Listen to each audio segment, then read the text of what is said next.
10 facts about Jose Rizal you might not know. 1.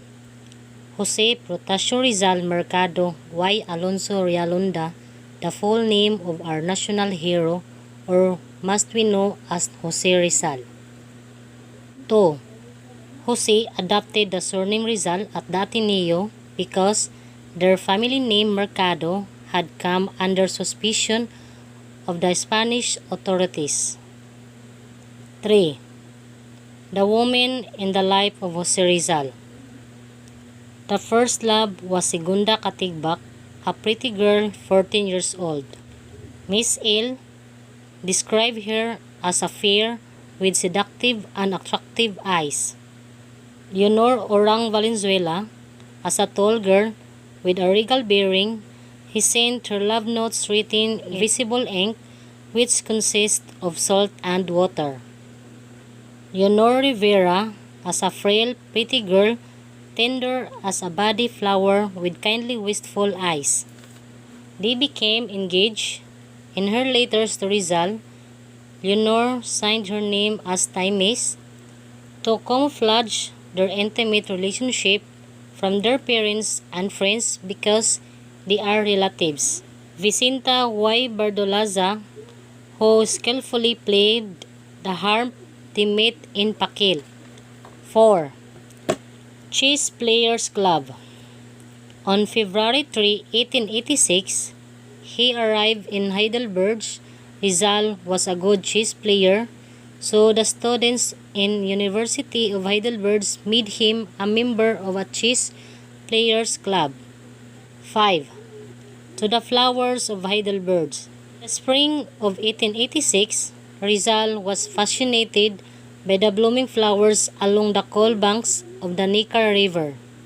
His favorite flower, the light blue forget-me-not, on April 22, 1886, he wrote a fine poem, A las Flores de Heidelberg, in English, to the flowers of Heidelberg, which expressed prayer for the well-being of his native land. It symbolizes two realities. First, the flower's beauty symbolizes Rizal's love for his country. And second, the flower's reduced quality refers to Rizal's useless presence in another country. 6. Nolimitang here is a Latin phrase which means touch me not, is however it is not originally conceived by Rizal, for he admitted taking it from the Bible. He dedicated his novel to the Philippines, to my fatherland.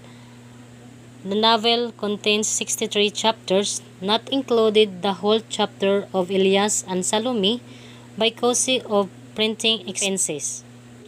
7. The tour begins. Jose Rizal is a traveler's man. He loved to travel and visiting places. Among of them are churches, art galleries, public parks, museums, and theaters. 8. Rizal enters at Ateneo.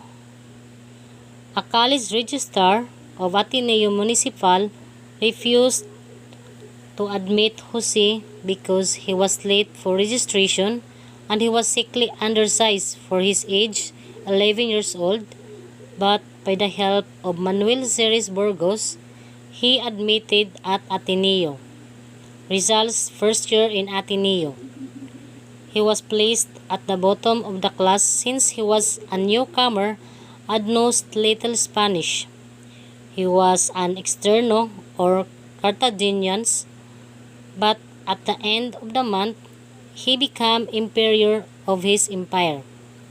Second year, he received excellent grades in all subjects and a gold medal.